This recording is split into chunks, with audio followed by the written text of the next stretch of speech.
And after weeks of pushing from congressional Democrats, Florida lawmakers were given their first look at the newly built migrant detention facility in the Everglades, now known as Alligator Alcatraz. CBS News' Bradley Blackburn is here with more on that facility. You got Bradley. Good morning to you. Democrats are calling this inhumane. They're calling it appalling. What are they saying? Yeah, Errol, it's interesting. Lawmakers from both sides of the aisle showed up Saturday to tour this facility, and they couldn't take their phones or their cameras inside, but they are vocal about what they saw. The group of Democrats included 4 members of Congress: Debbie Wasserman Schultz, Darren Soto, Maxwell Frost, and Jared Moskowitz.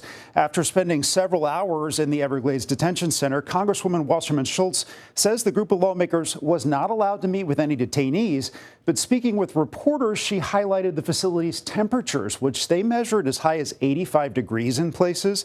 And she referred to this facility as, quote, an internment camp. This place needs to be shut the hell down. Yep. It needs to be shut down.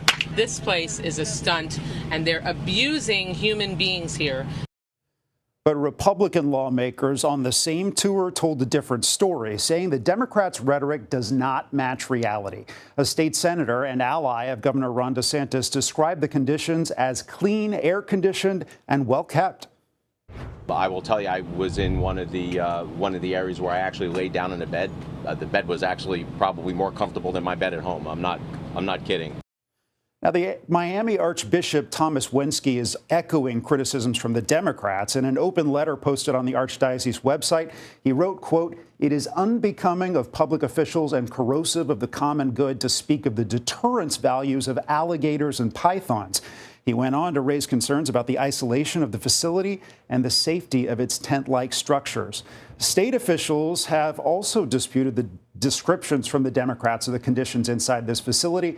A spokesperson for the Florida Division of Emergency Management, which built this center, said, quote, "The reporting on the conditions in the facility is completely false. The facility meets all required standards and is in good working order."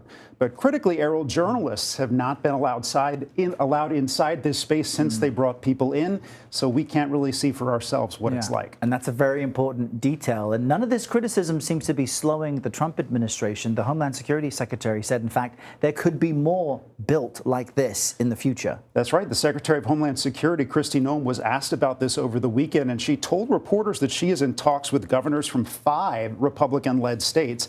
Let's listen to what she said at a news conference Saturday. We've got a fantastic partnership here in Florida, and I've been so grateful for the governor and his leadership in this facility. 1,000-bed facility can continue to be expanded. We're looking at other locations as well. We've had several other states that are actually using Alligator Alcatraz as a model for how they can partner with us as well. We need to double our capacity in detention beds because we need to facilitate getting people out of this country as fast as possible and to sustain our operations.